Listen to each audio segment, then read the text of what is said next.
Hello, everyone, and welcome to another episode of Classroom to Corner Office Career Talks with Chris. Today, I'm joined by Dr. Daniel Dentino, a higher education professional with decades of experience. You heard that right, decades.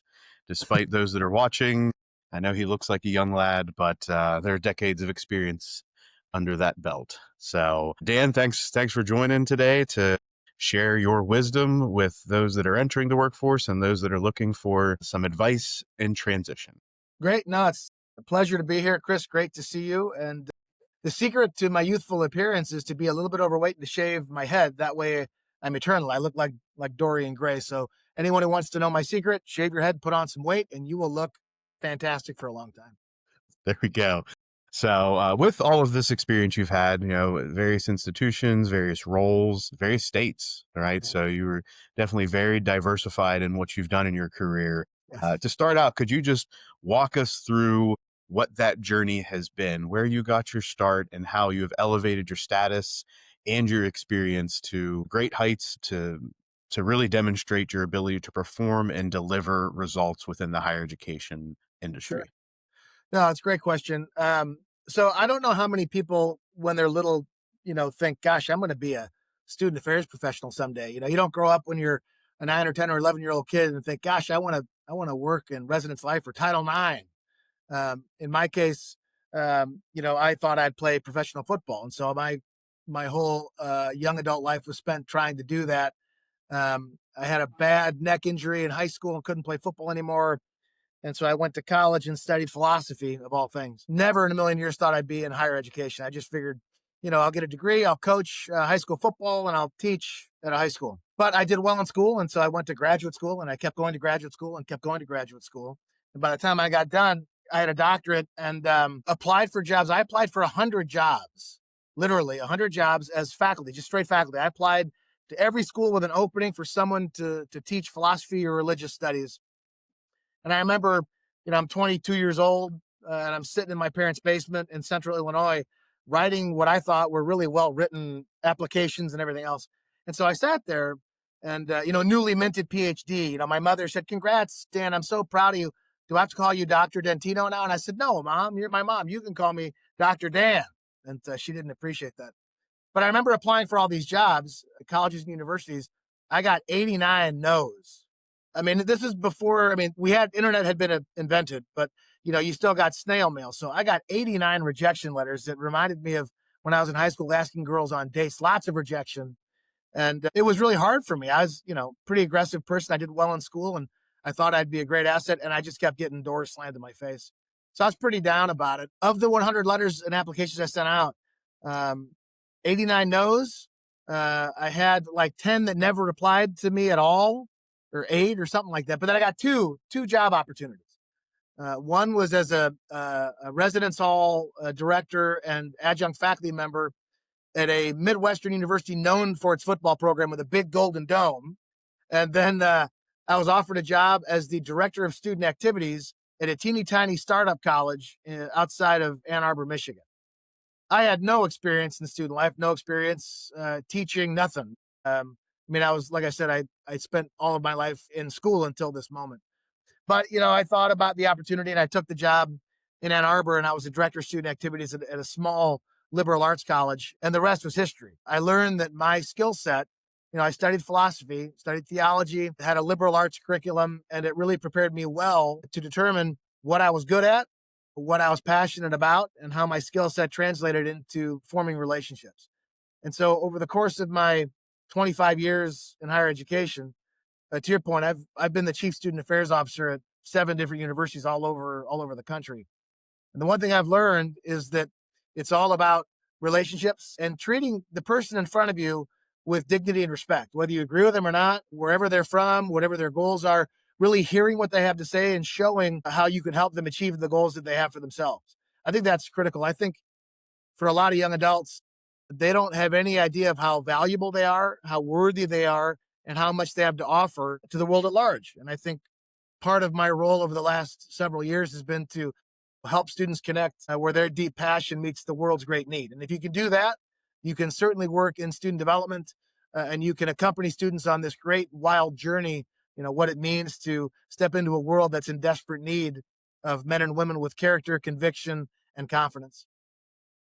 Yeah, and I think that's great. And as a former supervisor of mine, I can attest to that mentality, that attitude, and wanting to serve students and treat people with that dignity and respect that you mentioned. So all truth, all truth. These are not lines. Right. I can attest that it is exactly how you live your life and how you treat those around you, which speaks a lot about you and a lot about the care that you have for those around you. You mentioned, right, getting into that first role, there were 100 applications that went out. Over the years, how have you evolved in the way that not only you prepare for application processes, but what do you do with your application materials? You'll see your CV, your cover letter, and how do you leverage your network to help in that search?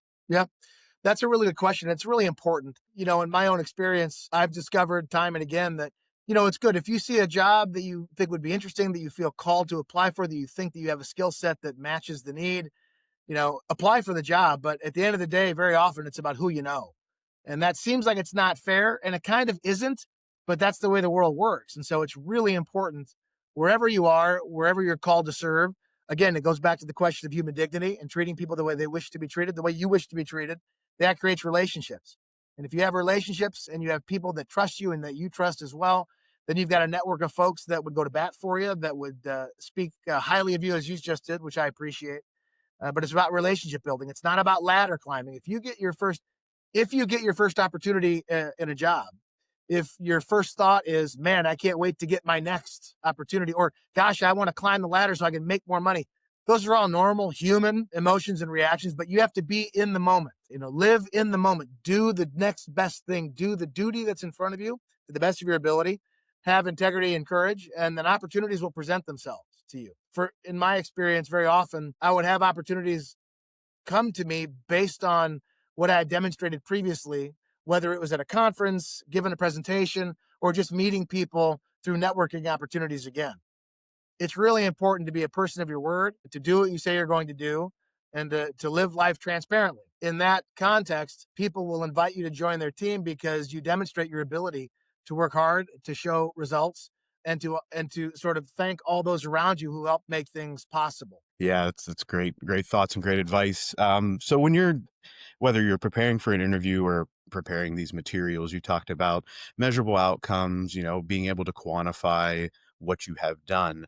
What are some strategies that you use in order to highlight those outcomes, those experiences, those, the projects that you've worked on that you think help to grab that attention and maybe not just attract that "Hey, I have this experience, but Sure, this is the way that it's positively impacted a previous employer, in this case, a higher education institution." sure. Yeah. So in my bailiwick, so I work with student formation, human formation, right? Again, I sound like a broken record. I try to help people identify what is the three big questions all of us have to wrestle with. There are three questions, whether you're 10 years old or 100 years old, that you're going to have to answer for yourself. Who am I?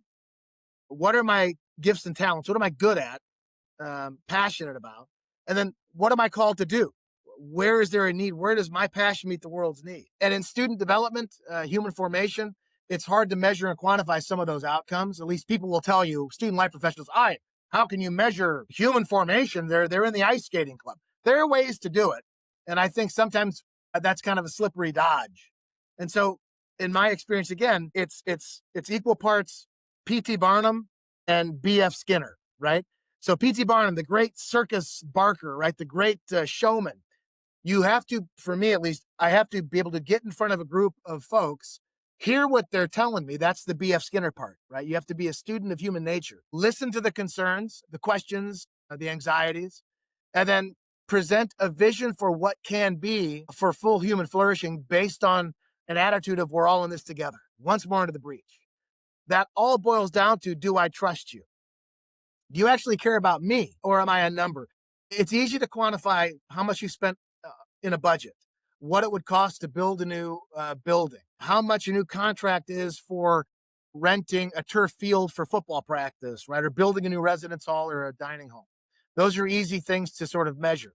When it comes to the impact on the human mind and heart, that's harder. But if you create a relationship of trust and you solicit honest feedback, good, bad, or ugly, all of us like to hear how great we are. And man, that was great. You did a great job. It's harder to sit quietly and listen to things that need to be improved. So if you're able to do that, if you're able to solicit input and experience without being offended or wanting to offer a yeah, but, because most of us want to offer an excuse when something doesn't go the way we wanted it to.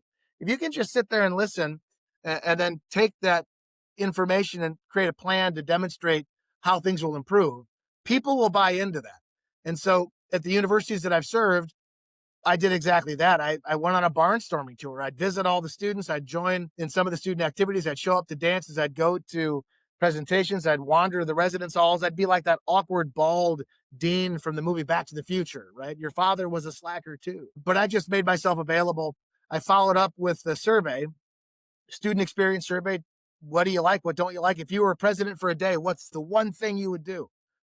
Most recently, we did that at my institution, and we had, I think, 80% or 60% of the students responded to the survey, which is unheard of in terms of survey respondents. That's incredible. That's like uh, magnificent response rate. And students replied because they know my name and I knew their name, and that makes a difference. So, with the data that we received, we gave the survey out, and then I waited a year and I gave the exact same survey again. And we measured the differences in the responses that we got and the Likert scaling, so to speak. And the student experience went from, gosh, 72% to 86% positive.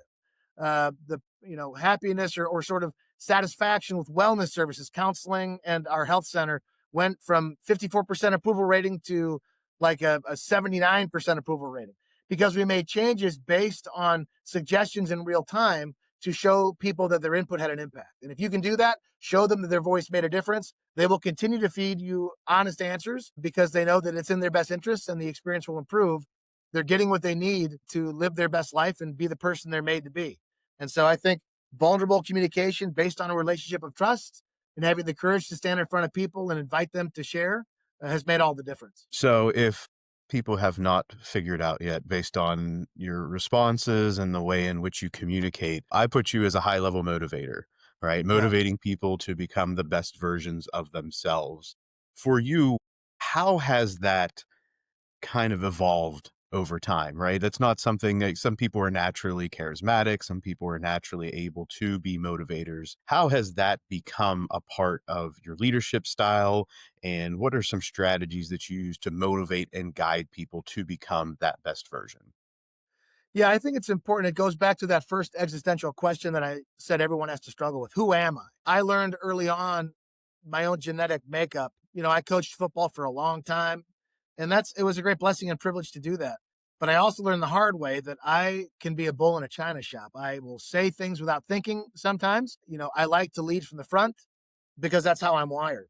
So what's been helpful for me professionally and personally in my marriage, in raising my kids, whether I'm at work or not, I did a series of assessments for myself. I did the Strengths Quest, the Myers Briggs assessment, the Strengths assessment.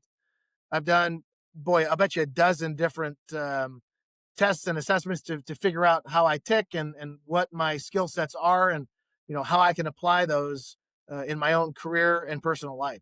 Those have made a huge difference for me personally because sometimes I would come out of a meeting and I would think, gosh, why did I say something this way or that? I wasn't as open to feedback as maybe I should have been. And so learning more of the way in which I function helped me to lean into my strengths and to learn to soften the rough edges of some of the areas in which I'm not necessarily good at. And so that also allowed me to find folks that I work with that sort of fill in the areas that I'm not strong in and vice versa. And so that's for me been critical in team building. With every team I've been a part of, my goal is to help them feel the freedom to fail, that they have the freedom to stretch using their gifts and talents, and that it's going to be okay if they don't quite hit the mark because at least they tried, because nothing transformational happens when we don't leave our comfort zone. So over the course of my career, those assessments have helped me. I've used them in training for all of my staff, a lot of the student leaders. I want them to have a baseline understanding of the way in which they're made. Why do I think this way versus that? How come my reaction to stress happens to be this instead of that? A lot of that boils down to some of those assessments that really shine a light on the way we are. It doesn't mean we're better or worse than anyone else, but no, it sheds light on how many arrows are in our quiver, what kind of skill set do we have, and what does that mean for future employment? How can I leverage those strengths in an interview, you know, in my first job, in the relationships that I'm making, both personally and professionally?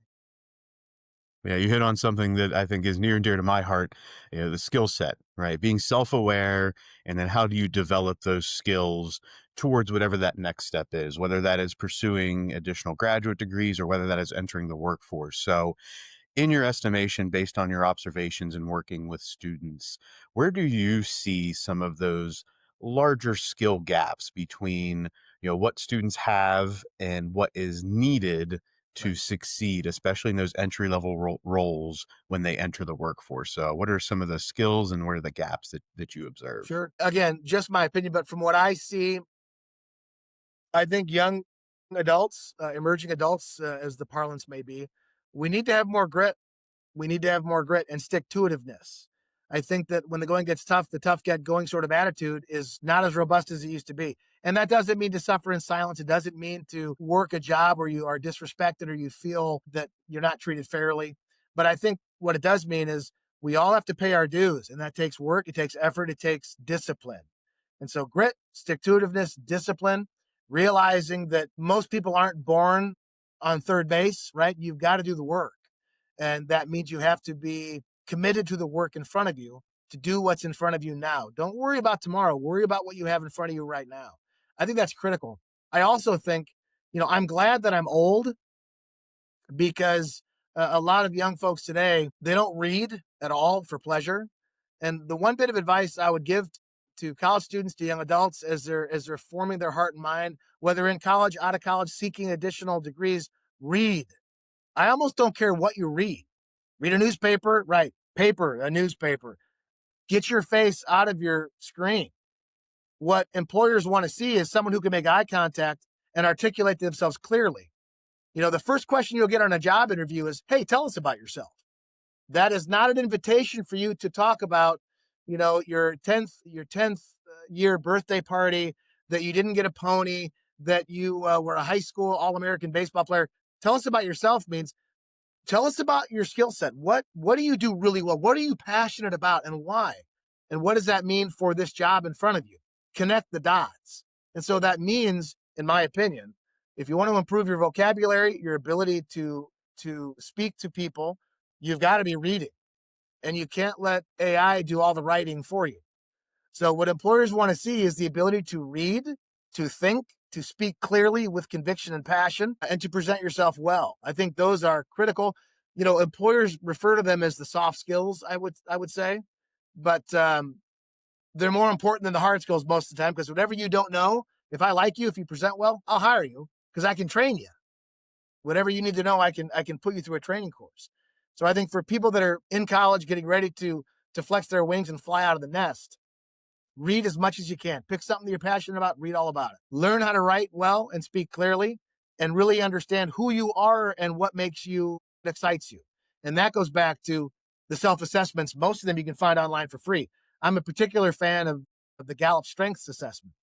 In my case, I learned that I am a strong, persuasive personality. Like, I have a lot of galvanizing gifts that allow me to bring a group of people together, to motivate them toward a certain goal.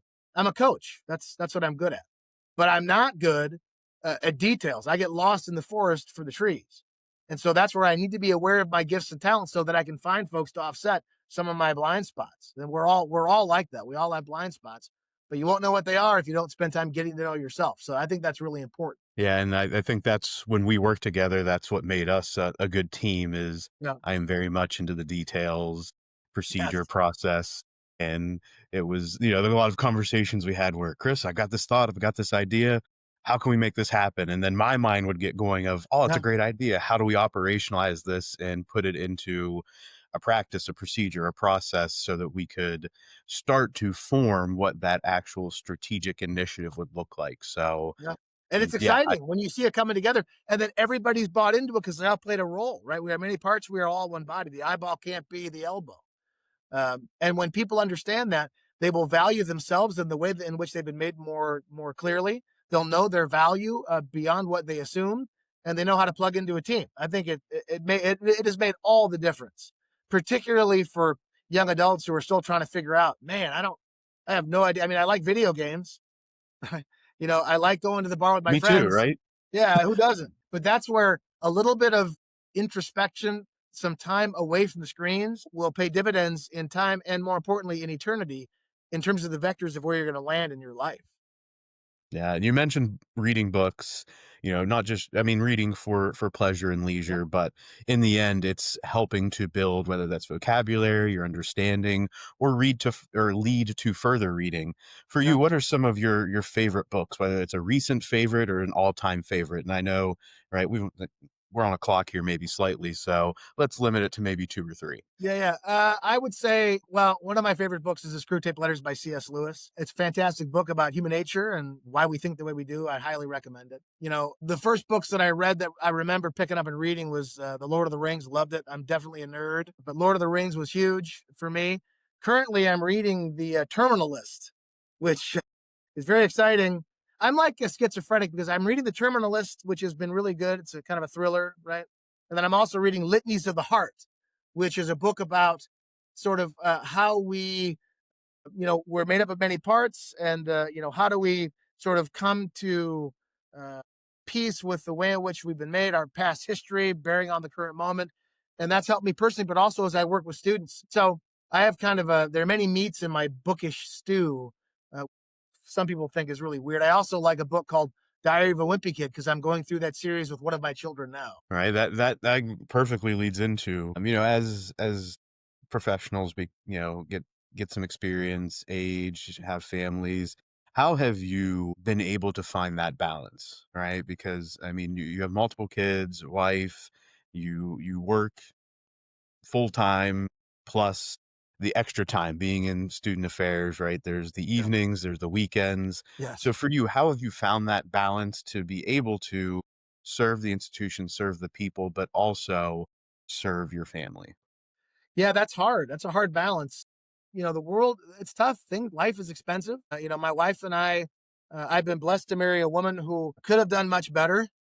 She settled for me, which I'm grateful for, but it requires a lot of communication, a lot of communication that's planned. We have to plan. Okay, so we're gonna sit down after the kids are in bed tonight and have a conversation about what's next, what we're doing, what do we need. So communication is key. Finding someone with shared values for us has made all the difference. What's most important for us as a family? At the end of the day, I love my job. For me, it doesn't feel like going to work. I feel blessed to have the opportunities I've had to work with students. So I love my job. It doesn't feel like work, but it takes an enormous amount of time. And so inviting my family into that experience, I think it's good for folks on campus to see it is possible to get married and to be happy and to balance, the work life continuum, to raise children that get excited to be around each other, for me to be on campus, they get excited when we work together. They loved going to the campus cafe because they would see me eat an 18-foot long sandwich by unhinging my jaws and wrapping my head around it. So good times. But I think, again, to balance work and life requires communication. I think shared values, what's most important. And then making sure you take time to pay attention to the little things. For me, it's helping out early when the kids are asleep, still trying to get the kitchen squared away. I coach a lot of my kids' little league teams, the low skill 6 to 10-year-old basketball, soccer, softball, baseball, football. That's been good because that time is carved out just with my kids and their teammates, and that's been good. So, but I think if you don't marry someone who has shared values, if you're not communicating with them on the daily, then there's trouble in paradise on the horizon. So for us, it's about communication, shared values, and realizing what's most important. Before I'm an administrator, I'm a husband and a dad, and everything else falls in after that. Right, that's great attitude. You talk about the planning, right? Not only with your family and the communication. You've had multiple roles, you've moved in different states. For you, how has that transition been planned? Right? There is a level of planning of, okay, I'm looking for this next role, this next opportunity. And right, I put out my 100 applications maybe. Yeah, What is kind of that timeline that you followed? Because that's not one of those things that you can just say, decide one day, hey, I'm going to leave in the next couple months and yeah, just figure it out. So, for you, how has that career planning been crucial and integral to finding that next step? yeah. Well, for me, what I would say professionally, never take a job and leave before you've served 2 years. You got to make a 2 year commitment. Otherwise, you look like you're hopping around too much, and that is not going to help you in the long term. But for me, it's about discernment. That's a key part. It's about culture. As a young man, to your point, I applied to 100 places. If I could put my old brain into my young man's body, I never would have applied to 100 jobs. I would have done more due diligence in the research process. Is this a company or a university that has shared values with me? Do they see what's most important in the similar way that I see what's most important from a human formation perspective? Will I fit into this culture? Again, folks, businesses, colleges, universities, corporations, from my experience, they hire based on cultural fit. And so it's important that you understand the language and the values, what your value proposition is and how it folds into where you're applying. So, in my own discernment, where am I now? Where is my family? What do we need? Has something changed at home for me that I need to address? Will that entail looking for another opportunity someplace else to put us in a better spot as a family? And it's not just about dollars and cents. You know, I've made decisions in the past to pursue other employment where I took a 50% pay cut because it was better for my family. And so there's a lot of pieces to consider, and everyone's in a different situation. So for me, it's discernment. Where will I fit? Have my goals and desires, has there been a shifting, a fork in the road in my current employer that, with all due respect, I need to look at other opportunities? Again, the way I'm wired, I don't want to work someplace where I don't feel I can use all of my gifts and talents. And so is there something else out there for me? So I think that the thought of jumping to a new job, looking for a new job, it has to be rooted in knowing yourself, knowing your value, knowing what's most important to you, and then looking for opportunities that align with those things based on your research. So it is a process. It's never something done willy nilly. That doesn't address the issue of if there's a transition, a cutback, if you get laid off, that's totally different. That's a different approach. But for me, it's always been in partnership with my wife, with my boss. I'm also, at least I seek to be upfront and transparent with the folks I work with. I don't want to drop a nuclear bomb in the middle of staff that I'm working with. So, everything above board, research and discernment, and seeking where you'll be the best fit culturally, professionally, and in terms of your own sense of self worth and integrity. That's been the name of the game for me. And, just I want to highlight, celebrate, recognize.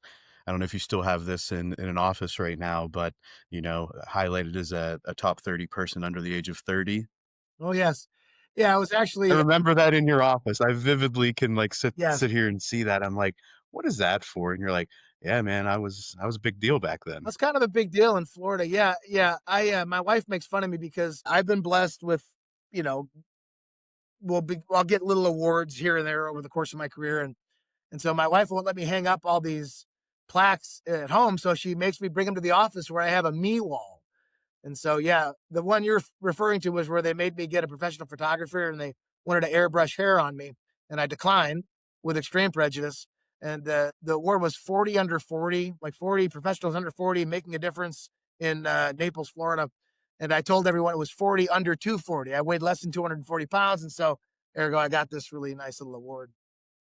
And I know you're still salty, Chris, that I won the staff member of the year award when we worked together. I know that you were maybe the second, distant second choice for that, where the students voted. But I mean, if you want to come look at my award, I can drive it up to you. We're not that far apart. You can't touch it, but you can look at it. Okay, there we go. That's what I needed right there was, Right. you can observe from afar, right? It's Right. it's Look, but not do your not touch it. award. Smell, but do not inhale. Yeah, there we go. So, all right, we're getting to the end here. So I'll ask a final wrap up question, and I'll give you an opportunity as well if there's any former supervisors, employers, or mentors that you want to shout out, right? Because it is a journey, and we all have people that we think should celebrate with us when we experience success. To kind of summarize for you, what is one piece of advice or one mentality that you think is necessary to share with either new professionals that are looking to break into their field, or for those that are considering career shifts or some transition that either was expected or unexpected? How can they find success? I think you find success by trusting the way in which you've been made and having confidence in the way that you are. There's always ways in which we can improve, sharpen our pencils, as it were. Have confidence. Speak your voice. Make eye contact. Believe in yourself. The expression is fake it till you make it. but it's not faking it. I mean, you've got to walk around shoulders up, heads up, make eye contact, and don't make any excuses. If you don't get a job, if you don't get, you ask somebody on a date, they respectfully decline, that's okay. Don't let it affect your own understanding of your value and self worth. You've been made one of one. Believe that, and doors will open. I guarantee it. If you have confidence, good things will happen, and stick to it. Like, don't give up.